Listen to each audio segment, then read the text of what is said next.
Let's bring in Fadel Abdul Ghany from Doha. He's the chairman and founder of the Syrian Network for Human Rights. Fadel, it's been a huge humanitarian tragedy. 11 years on, what is your sense of the current situation in Syria right now?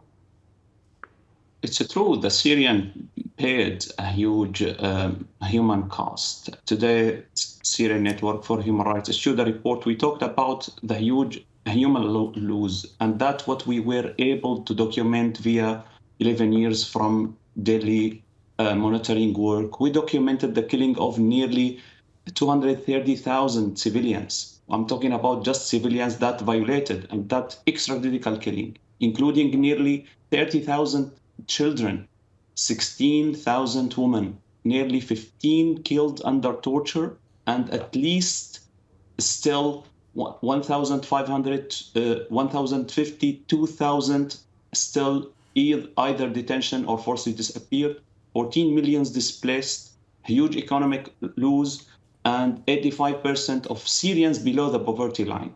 No one expects actually that the Syrian population will pay such a price for a simple, basic human rights demand, freedom, dignity, and political change from the rule of one family that seized power 1970 toward like democracy. Such a heavy price being paid actually to achieve road toward transitional and democracy. Yeah, many Syrians say they began to protest all those years ago because of Assad's oppressive regime. Do you think anything has been achieved over the past 11 years? I do think that there is a tremendous achievement, actually. We don't want like just to confine the achievement on the ground. How is Assad seized power?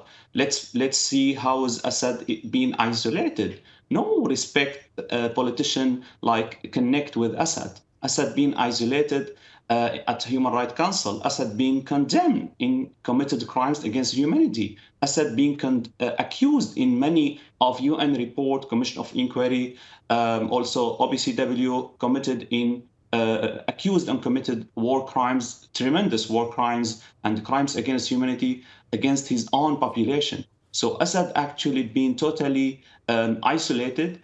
Assad also paid a heavy price, actually, by, I think, he'll never be rehabilitated again. But now, due to Russian support and the Iranian support, Assad survived, not by his own power.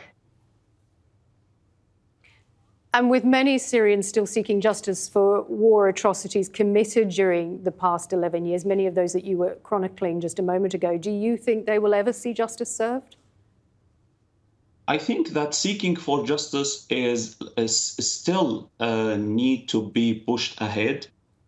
Minor achievement being succeed. We saw that Copland's trial accused Anwar Raslan, but by other hand accused the system itself, the regime itself, by committing crimes against humanity.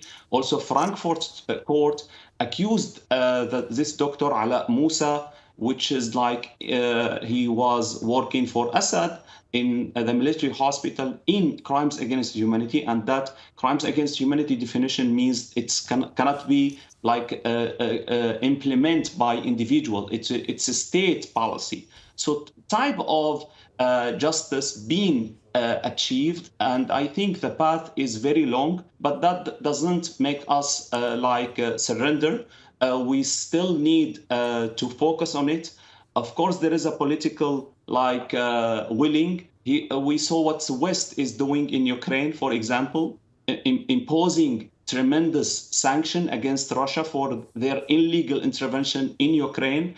I think few people aware that there is no sanction at all against Russia while she is interfere illegally in Syria and committed crimes against humanity and war crimes based on international report like Human Rights Watch report, Amnesty International report, also Commission of Inquiry accused Russia by committing war crimes. There is zero sanction from the West against Russia in the Russia crimes in Syria. Yeah, and many people drawing those parallels between Russian involvement in Syria and now in Ukraine. Fadel Abdul Ghany there from Doha.